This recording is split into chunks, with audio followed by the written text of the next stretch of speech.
상황에서든지 그리스도를 증거하는 일에 있어서만은 담대했습니다. 두려움이 없었습니다. 사도 바울이 항상 생각하고 있었던 주제는 예수 그리스도입니다. 유대인 그리스도인들에게 핍박을 받고 매를 맞고 죽을 뻔했을 때도 그는 두려워하지 않았습니다. 그리고 지난주에 보았듯이 대제사장 아나니아의 법정 앞에서도 두려워하지 않았습니다. 사도 바울을 두렵게 할 수 있는 것은 아무것도 없었습니다. 그의 마음을 사로잡고 있었던 것은 오직 예수님 뿐이기 때문입니다. 1절을 한번 같이 읽겠습니다. 1절 시작.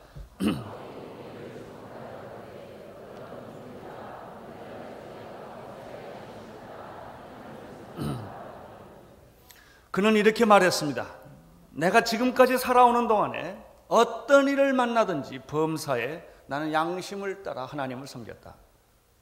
이 얼마나 대담하고 대단한 고백입니다. 여러분은 어떻습니까? 그렇게 살아오셨습니까? 어떤 때는 예수님을 부끄럽게 생각하지 않았으셨습니까? 이 간단한 성경책 하나 들고 다니는 것도 무겁게 느낀 일이 없으십니까? 사도 바울은 자기 양심에 부끄러움 없다고 말했습니다. 나는 누구를 만나든지 어떤 상황이 있든지 나는 예수 그리스도를 증거한다고 말했습니다.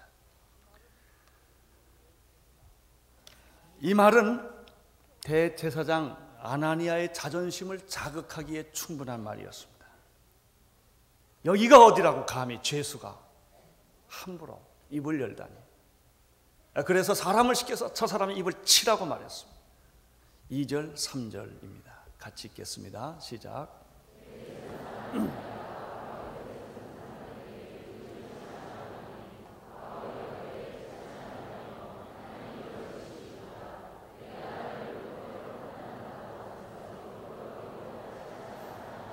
이 말을 듣는 순간에 사도 바울이 한치도 양보하지 않습니다. 회칠한 담이여 하나님이 내 입을 칠 것이다. 막 대들었습니다. 이걸 보면 사도 바울도 성깔 있는 사람. 대단합니다. 내가 나를 율법대로 판단한다고 거기 앉아서 재판하고 있지만 내 자신이 율법을 범하고 있지 않느냐. 이렇게 그는 항의를 했습니다.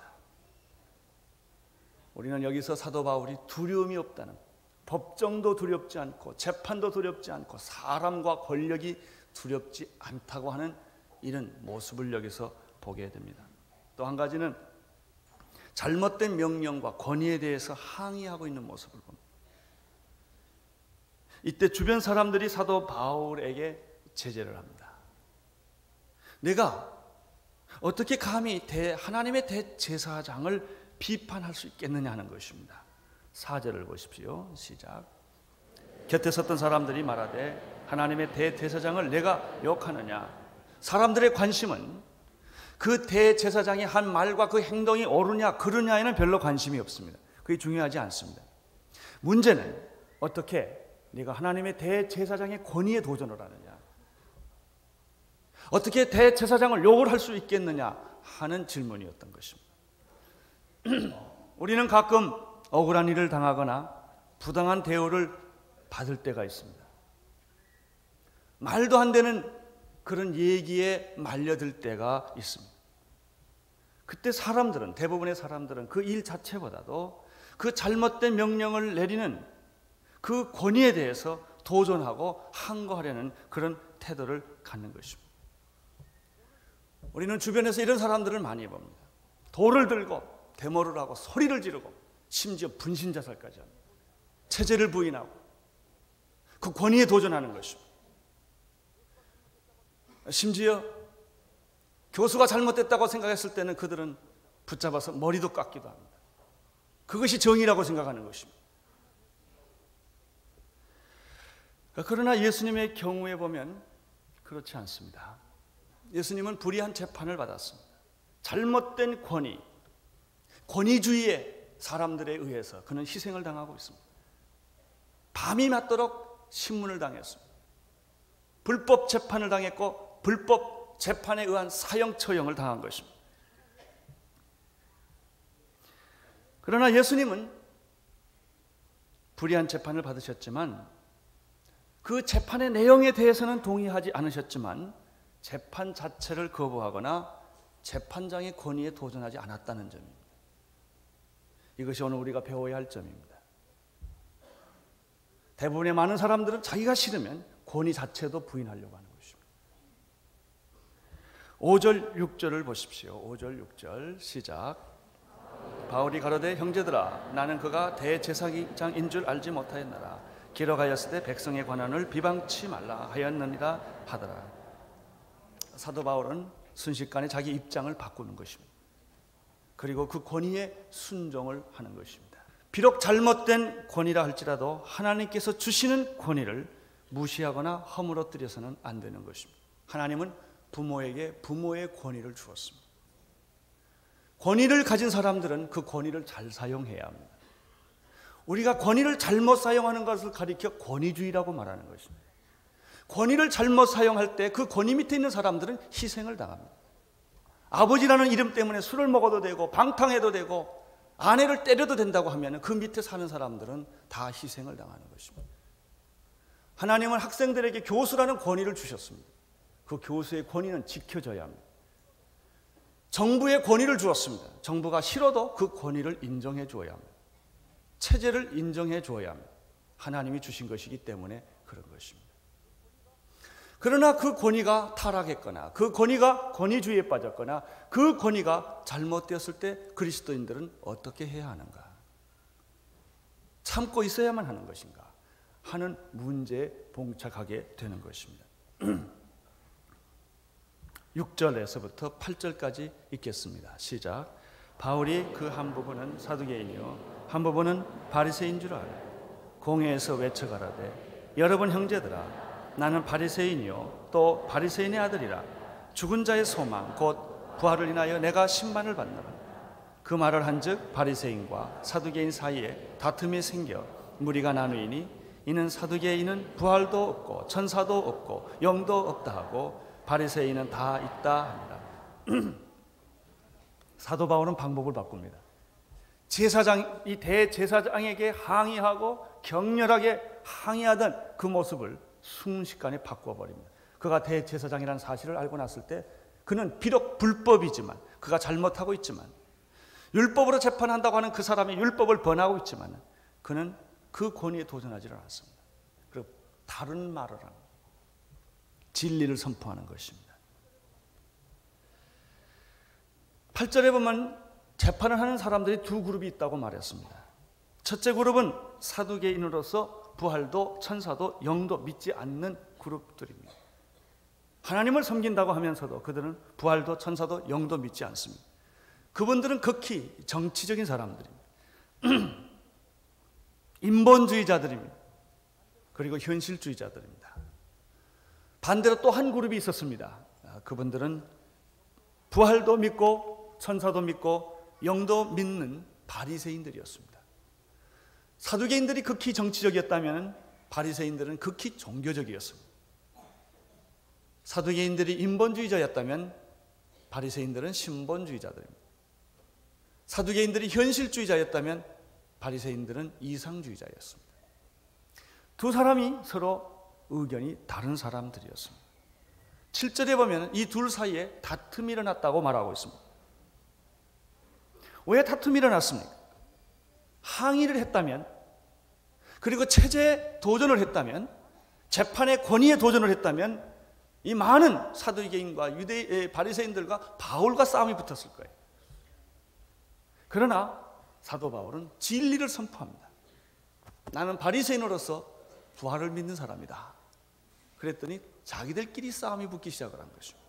이것이 하나님의 방법입니다. 여러분, 우리가 악한 구조와 나쁜 체제 속에 있을지라도 그 체제에 도전하고 체제에 항거하게 되면 큰 문제가 생깁니다. 혁명은 해결 방법이 아닙니다. 그것은 또 하나의 혁명을 낳게 되는 것입니다. 물리적 폭력은 또 물리적 폭력을 낳게 되는 것입니다. 칼을 쓰는 자는 칼로 망하게 될 것입니다. 하나님께서는 선인의 손으로 악인을 죽이지 않습니다. 악인의 손에 악인이 죽게 하십니다. 그래서 로마서에서 너희는 악으로 악을 이기지 말고 선으로 악을 이기라고 말합니다. 하나님은 당신의 입이 더러워지는 것을 원하지 않습니다. 당신의 입에는 축복과 사랑만 있기를 원하는 것입니다. 어두운 체제, 악한 체제 속에서 우리는 진리를 이야기하며 빛을 얘기하는 것입니다. 그러면 거짓이 드러납니다. 악이 드러나는 것입니다. 악이 악들과 싸우는 것입니다. 그래서 붕괴하는 것입니다. 이것이 하나님의 방법입니다. 사랑하는 성도 여러분, 만약에 미국이 원자탄의 힘을 가지고 소련을 붕괴하기를 원했다면 얼마나 많은 원자탄을 사용해야 했을까요? 그리고 비록 원자탄을 사용해서 이겼다 하더라도 그 한이 몇 대를 지나갈까요?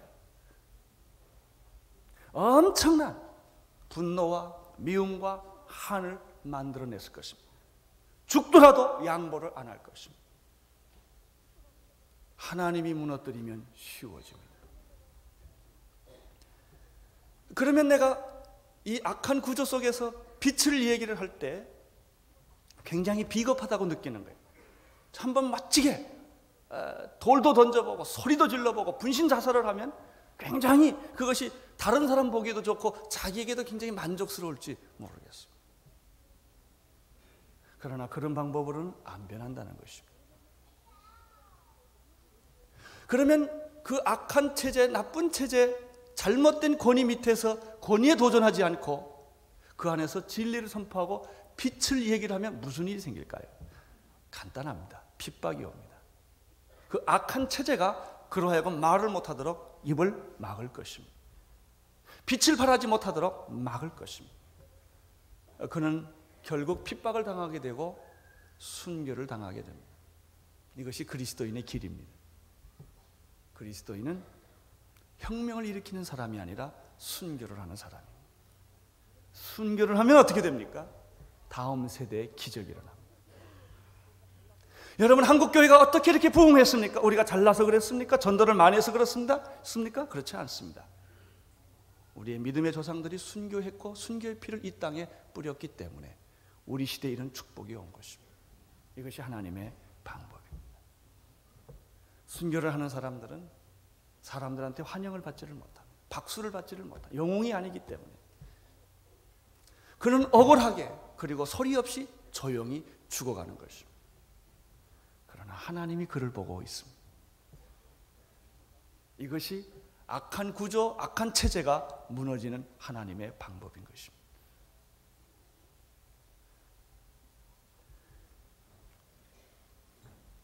구절을 보시길 바랍니다. 9절 시작.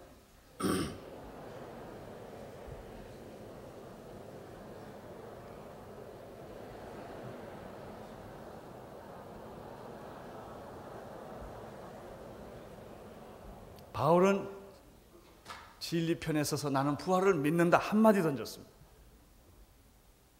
얼마나 간단. 나는 부활을 믿습니다. 그랬더니 부활을 믿는 바리새파와 부활을 믿지 않는 사두개가 서로 싸우는 거예요. 꼭 기억하십시오. 악인은 악인의 손에 죽습니다. 하나님이 선인의 손에 피를 흘리게 하지 않습니다. 기도가 이래서 무서운 것입니다. 기도를 하십시오. 여러분이 진리와 빛에 타협하지 말고 선포하십시오. 아무리 어둡고 악한 구조라 할지라도 상관이 없어요. 계속 기도하고 사랑을 베풀고 용서를 하고 도와주면 변하게 되어 있습니다. 어떤 사람은 그렇게 말합니다. 한 개인이 기도하는 것이 무슨 능력이 있겠느냐? 어떻게 사회, 세상을 변화시킬 수 있겠느냐? 이렇게 사회학적으로 생각해요. 그렇지 않습니다. 하나님께서 의인 10사람이 있으면 소돔과 고모라를 구원해 주겠다고 말했습니다. 예루살렘이 망한 것은 의인 한 사람이 없어서 망한 것이었다고 말했습니다. 여러분, 많은 사람이 구원하는 게 아니에요. 모세 한 사람이 출애굽시킵니다. 경건한 사람, 기도하는 사람, 빛의 사람, 진리의 사람 한 사람이 조용히 기도하고 핍박을 받고 죽으면 세상이 변하는 것입니다. 이분이 예수 그리스도입니다. 사랑하는 성도 여러분, 예수 그리스도는 결코 로마 정부와 대항해서 싸우지 않았습니다. 혁명 세력을 만들지 않았습니다. 여러분, 예수 그리스도는 바리새인들과 종교 전쟁하지 않았습니다. 그는 십자가를 졌을 뿐입니다. 진리를 선포하고 빛을 선포하고 사람이 듣든지 안 듣든지 그는 빛을 선포했습니다.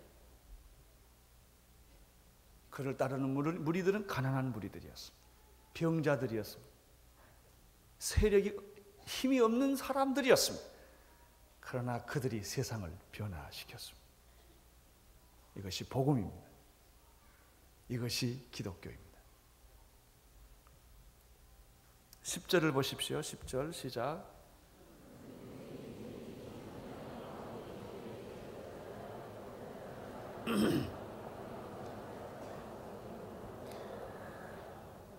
큰 분쟁이 생겼습니다. 처음 분쟁은 이 바리새인과 서기관들과 바울과의 분쟁이었습니다. 그러나 두 번째 분쟁은 자기들끼리 분쟁이었습니다. 나는 교회가 기도하면 세상이 변한다고 믿습니다. 우리가 빛대로 살기만 하면 세상은 변한다고 믿습니다.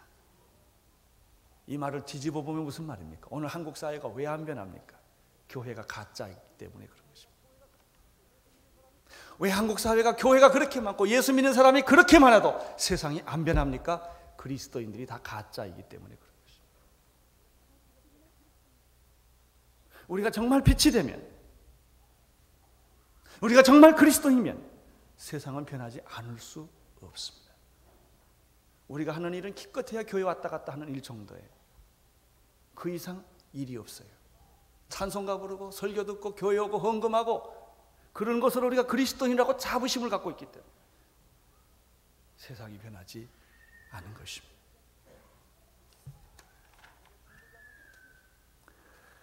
이제 천부장은 그 소요 속에서 사도 바울을 빼내서 저희가 찢겨질까 봐 군사를 명하여 무리에서부터 바울을 빼앗아 가지고 영문으로 들어갔습니다. 10절로서 모든 해프닝이 끝났어요. 이것은 일종의 해프닝, 한 사건입니다. 그러면 왜 이런 해프닝이 일어났을까요? 무슨 의미가 있을까요? 11절에 그 해답이 있습니다. 11절 같이 읽겠습니다. 시작.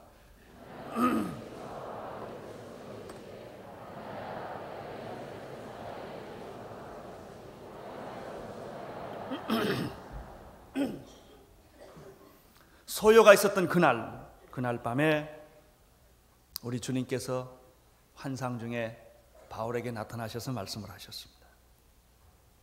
신앙이란 바로 이런 영적 실제입니다. 신앙은 관념이 아니에요. 우리 부모님이 믿었기 때문에 내려온 신앙이 아닙니다. 여러분, 인간의 지식이나 지성은 예수에게로 이끌어가지 않습니다. 많이 배웠다고 예수를 알 것인가? 그렇지 않습니다. 사도 바울의 지성은 예수를 만나게 하지 않았습니다. 율법의 지식이 예수를 만나게 하는 것인가? 그렇지 않습니다. 사도 바울이 그 해박한 율법 지식이 그리스도를 발견하지 않게 했습니다. 한 인간의 도덕적인 그리고 윤리적인 그런 태도와 선행을 하는 것과 어떤 진리에 대한 열정이 예수를 만나게 하는 것일까? 그렇지 않습니다. 그러한 열정은 오히려 예수 믿는 사람을 핍박하려 했던 것입니다. 예수는 어떻게 만나집니까? 예수님이 나를 찾아와서 만난 것입니다. 내가 그를 찾은 것이 아닙니다. 그분이 나를 찾은 것입니다. 내가 하나님을 사랑한 것이 아닙니다. 하나님이 나를 사랑하신 것입니다. 전부입니다. 그래서 우리는 예수님을 만났을 때, 하나님을 알고 났을 때 너무 감격스러워서 하나님은 어떻게 나 같은 사람을 구원하여 주십니까? 하나님 어떻게 나 같은 사람을 위하여 당신의 아들을 십자가에 못 박혀 십자가에서 죽게 하셨습니까? 웬 사랑입니까? 감동하는 것입니다. 감격하는 것입니다. 그리고 눈물을 흘리는 것입니다. 제가 며칠 전에 우리 정근모 장로님 만났습니다.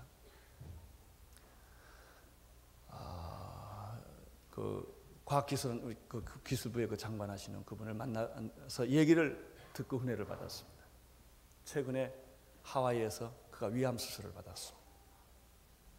하나님을 만난 거예요. 예수님이 보였다는 거예요.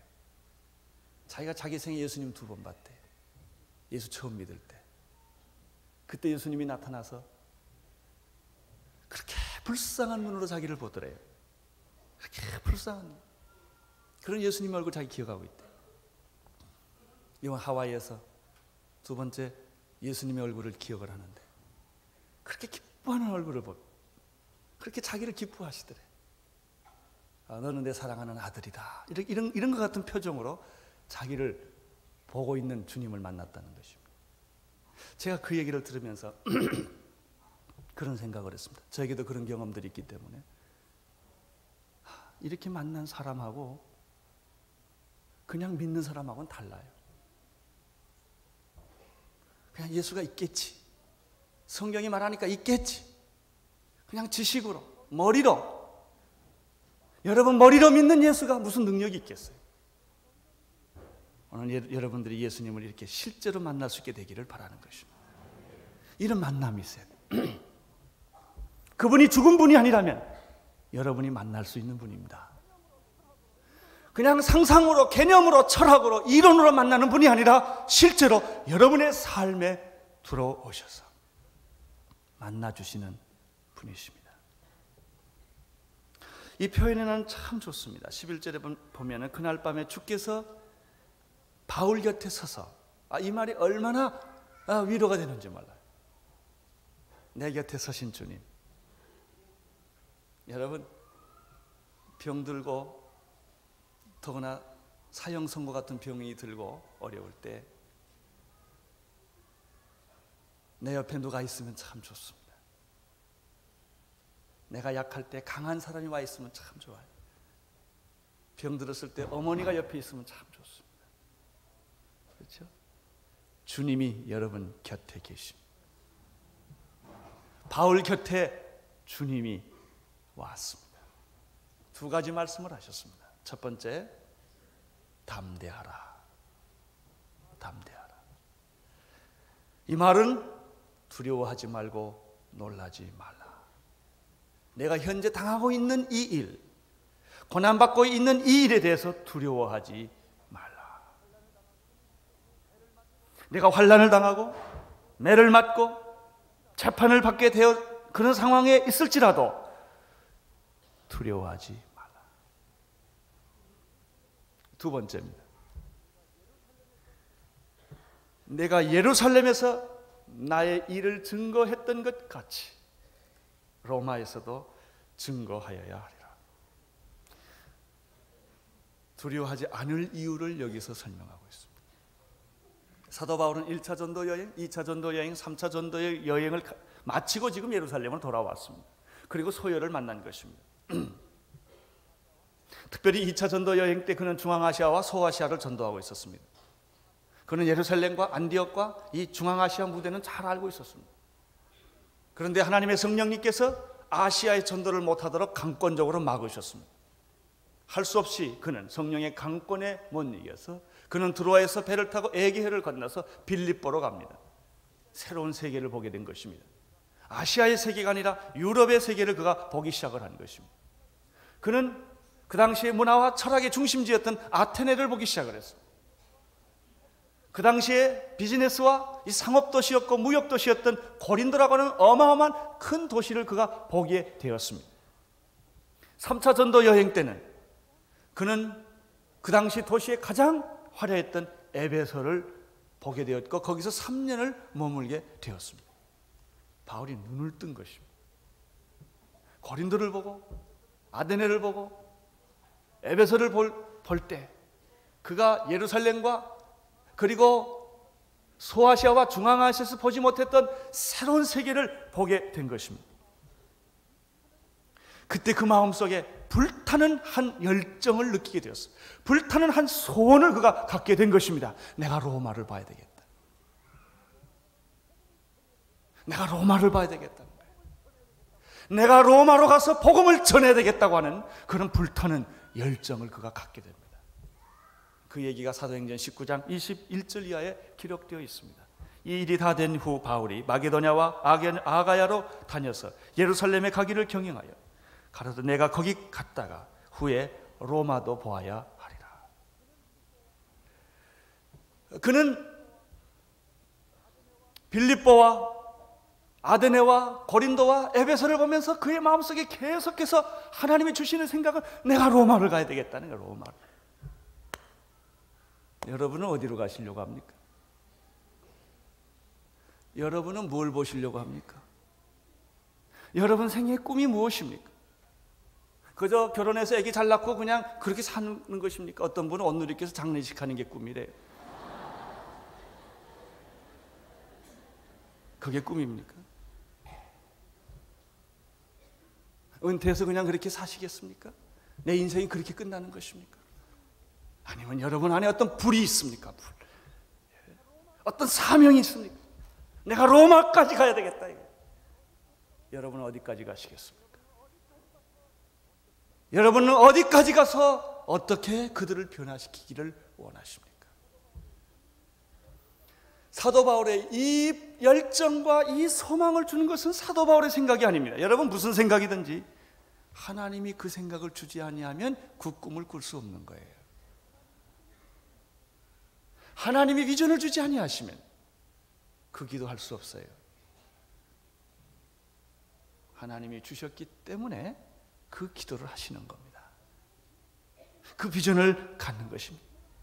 그 비전은 하나님이 주시는 비전이라고 하는 것은 어떤 경우에도 다 불가능한 거예요. 가능한 것은 하나님 없이 나도 해요. 그거는 뭐 할 것도 말 것도 없어요. 내가 할 수 있는 거라면 뭐가 무슨 믿음이겠어요, 그게. 그렇죠? 나도 할 수 있는 거라면 하나님이 무슨 필요가 있어요? 하나님이 내게 주신 것은 내가 할 수 없는 거예요. 믿음은 바라는 것들의 실상이요 보지 못하는 것의 증거예요.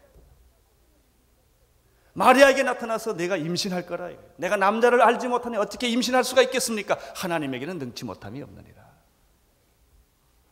나는 여러분들에게 이런 비전들이 있게 되기를 바랍니다. 하나님이 주시는 비전. 여러분이 노력해서 얻을 수 있는 것이 아니라 불가능한 것, 그러나 하나님이 주시는 것. 나는 그것이 통일이라고 생각합니다. 그건 하나님이 주셔야 합니다. 나는 소련이 변할 것을 믿습니다. 중국의 12억이 변할 것을 믿습니다. 나는 아랍이 변할 것을 믿습니다. 불가능한 얘기들이에요. 어떻게 그런 게 가능합니까? 나는 이스라엘이 변할 것을 믿습니다. 주님 오시기 전까지 변할 것을 믿습니다.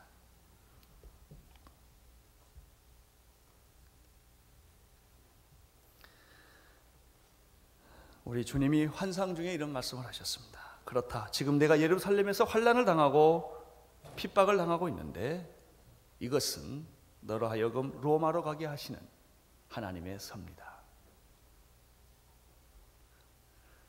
얼마나 놀라운 음성입니까? 이런 음성을 들을 때 고난 때문에 두려워하지 않게 될 거예요. 현재 받는 고난, 여러분이 다 받는 고난들이 있어요. 우리 일부 예배 때도 우리 최수장 성도님 아침에 제 방을 찾아왔어요. 일찍 7시 전에. 자기 아들이 최병옥이라는 자녀분이 계셨는데 아들 하나예요. 37에 직장암으로 세상을 떴어요. 장례식을 마치고 왔습니다.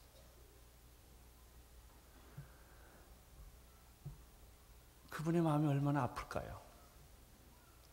그것도 이번에 스탠포드에서 박사학위 다 끝냈습니다. 그리고 죽었습니다. 미망인이 있습니다. 자녀가 있습니다. 여러분, 우리는 크고 작은 것이 다 작을 뿐이지 다 이런 비슷한 일들을 다 겪고 삽니다. 나만 겪는 거 아닙니다. 많은 사람들이 겪습니다. 그러면서 이런 일이 왜 있느냐 이게. 그리스도를 만날 때 이 고난은 의미가 생기기 시작합니다. 사도 바울의 고난이 이제는 더 이상 고난일 수가 없는 거예요. 주님께서 바로 너에게 당한 이 고난은 내가 로마를 가기 위한 하나님의 계획이라는 사실을 알았을 때 그에게 감사와 기쁨과 감격의 눈물이 있었을 것입니다. 세 가지로 정리를 하겠습니다. 주께서 놀라운 계획을 세우시고 바울을 연단시키고 인도하셨다는 사실입니다. 하나님은 지금도 여러분을 연단시키시고 인도하시고 그리고 축복하십니다. 두 번째 메시지는 하나님의 계획은 예루살렘에 있지 아니하고 로마에 있다는 것입니다. 바울에게 내가 예루살렘에서 머물라는 뜻이 아니고 너의 인생은 로마에 가야 한다는 것입니다. 사랑하는 성도 여러분, 여기가 여러분의 인생의 종착역이 아니라는 사실을 분명히 하십시오. 우리는 어딘가 떠나야 합니다. 어딘가 떠나야 합니다. 로마를 가야 합니다. 그게 우리의 인생입니다. 그것이 하나님의 부름입니다. 고향이 있는 사람, 돌아갈 곳이 있는 사람의 여행은 즐겁습니다. 그러나 돌아갈 곳이 없는 사람의 여행은 방황입니다. 그건 아주 피곤하고 힘든 것입니다. 우리에게는 돌아갈 곳이 있습니다. 우리에게는 고향이 있습니다. 세 번째, 우리 주님께서 왜 이렇게 환상 속에 나타나셔서 사도 바울에게 말씀을 하시는가? 이유가 있습니다. 특별히 주님이 나타나셔서 구체적으로 말씀하실 때는 바로 다음에 내가 감당 못할 큰 환난이 올 것이다. 그것을 미리 말씀해 주심으로 이길 수 있도록 해주는 것입니다. 왜 하나님께서 그날 밤에 바울에게 나타나셨는가? 사도 바울이 견딜 수 없는 고난과 위기가 그 다음에 바로 있기 때문에 오늘 말씀해 주시는 것입니다. 그 위기가 무엇입니까? 다음 주일에 그 얘기를 말씀해 드리겠습니다. 그러나 잠깐 미리 말씀을 드린다면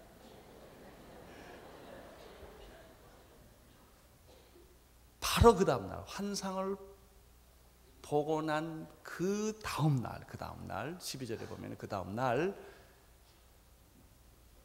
사도 바울을 죽이기 전까지는 먹지도 않고 마시지도 않겠다는 사람이 40명 동맹을 합니다. 여러분, 그 사실이 얼마나 두렵겠습니까? 자기를 죽이기 전까지는 먹지도 않고 자지도 않겠고 마시지도 않겠다는 사람이, 그런 결사대가 40명이 사도 바울을 죽이려고 합니다. 결코 그들은 바울을 죽일 수 없습니다. 여러분, 이 음성을 들은 자는 어떤 세상의 위기와 공포와 두려움과 이런 데도 끔찍 안 합니다. 여러분 죽일 수 없습니다. 여러분 망하게 할 수 없습니다. 지금 당하고 있는 고난은 여러분이 견딜 수 없는 고난이요, 마치 40명의 결사대가 나를 죽이려고 하는 그런 위기이지만 결코 그들은 나를 죽일 수 없다는 것입니다. 하나님은 여러분을 지켜주실 것입니다. 보호해 주실 것입니다.